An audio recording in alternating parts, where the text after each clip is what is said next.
Today's color is White Rock. The company is Benjamin Moore, and I love reviewing paint colors. The way that I do it is I tell you the vibe of the color, what you can expect from it, how versatile I think it is, and then I'll give you my verdict, how I would use it, and whether I actually would use it in my home. And then I'll give you two color pairings that are similar in terms of their undertones, but just give you different levels of depth. So you'll have an off-white and a mid-tone. James, stop telling us what to expect. Just get on with it. Okay, sure, I will, if you press that like button for me. I also want to give you some alternative colors from other paint companies. So if you weren't using Benjamin Moore, but you like the vibe of White Rock, these are going to be similar colors in each respective company's catalog.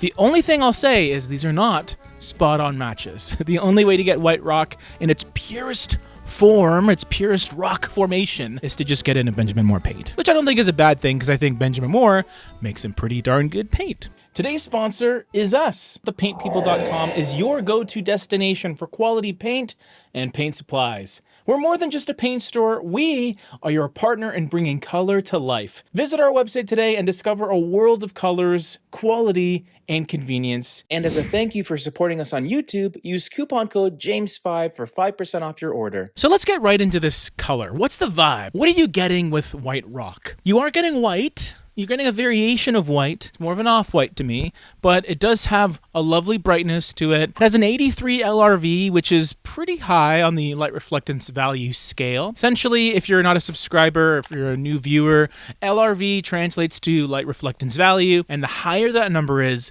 the brighter the color will be. So as you get closer to 100, you're going to get that pure white.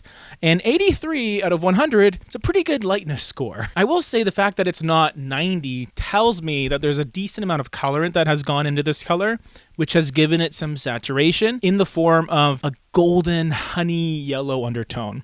Maybe a dash of orange as well. I find that to really invigorate this color and give it a very special sort of glow that I think could be good in certain circumstances. This is not a color that you will confuse for being a stark white because there's enough of that creamy yellow warmth to really distinguish itself from something that is much more sterile, like a Chantilly lace, for example. Really, this is for the people that purposely are looking for something with some of that warmth, some of that yellow. And unfortunately, with yellow-white paint colors, there can be a tendency to have a little bit of green coming through, depending on your lighting, or even if you're in a northern exposed room, that could have an impact. It's not really anything to do with the color, it's everything around the color that can sort of influence things. So if you're not sure about how this color will play in your home, you just got to test it out first. So before you get a big can of paint, get a really tiny one first. Test your colors, please. Okay, so we got a creamy, yellowy, kind of honey white. Sounds fun, right? That's the vibe. How versatile is this paint color? Now for this section, I want to change things slightly. Before I was using a scale of like mid, low, mid, high. I'm just going to go with a good old tier system. S tier being super usable color. You can put it in any situation. And then F tier being very niche, very specific use case. White Rock gets a C+ versatility for me. Now, because it's an off-white, that gives it some brownie points because a lot of people can use off-white, but I'm not sure a ton of people are going to be stoked about using a really creamy yellowy white. I think that is going to be a more specific taste in terms of a wall color or especially a trim color. So from an interior perspective, I almost see this color being used a little more seldomly in certain areas, maybe something like a sunroom where you really want to over accentuate that bright vibrancy the color brings, because it does have that.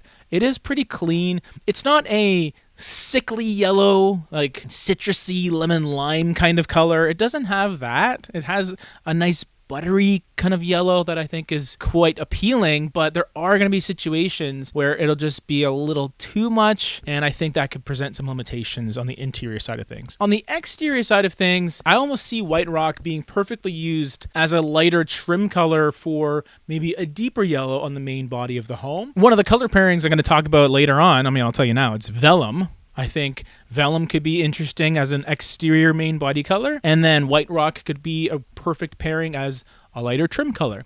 So you have different levels of depth, and you still have that sort of shared yellowy, buttery undertone that I think is pretty nice. If you want yellow. For everyone else, probably not going to be too nice. Moderate versatility. I mean, warm colors are still in, so I think it has that going for it. But there are some things you need to think about before you go and paint your whole hall. Is it a main color you can paint your whole house with? Is it an accent color that's more of a finishing touch here and there? Or is it a support color that you can use in the secondary parts of your home or on your trim? Believe it or not, I would put white rock as a finishing color. I was very close to making it a support color, but the reason I picked finishing is because I think this color would shine most as an accent room color in maybe one part of your home, like a solarium or even a kitchen. I could technically see it working, although sometimes yellow can be a bit much. Maybe the bedroom for someone that really loves to wake up just with the sun, super vibrant. Not me, I like darker colors in bedrooms, but some people like those warm, invigorating colors that give you that zest for life as soon as you wake up. Could be an option. So that's how I would use it.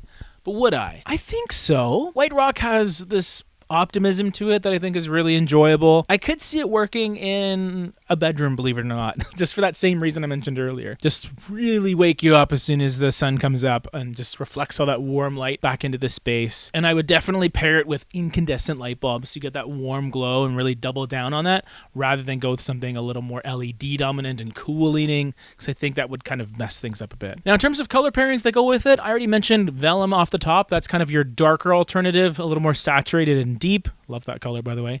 And then the off-white, the even brighter white to kind of go with it, would be Mountain Peak White. Another one of those slightly warmer leaning whites, but this one is a lot brighter than White Rock. It has more crispness to it. So I think it'll be an awesome option as a trim color to sort of coexist with it. If you weren't using Chantilly lace, of course. Why would you use that, though? Come on. So that's a review. If you want to see a White Rock color palette at the end of this week in our Pellet Pyramids episode, let me know down below in the comment section. And we have another video right over here. Check out this guy.